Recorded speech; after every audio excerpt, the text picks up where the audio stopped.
01159 sebagai Satgas COVID-19 mengucapkan selamat datang di Pelabuhan Kolok Jirabah. Kami mengimbau kepada seluruh warga, baik yang baru datang maupun yang menjemput, agar tetap mematuhi protokol kesehatan, gunakan masker,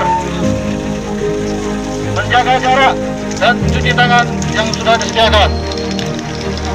Kepada ibu-ibu yang belum memakai masker, agar dipakai maskernya.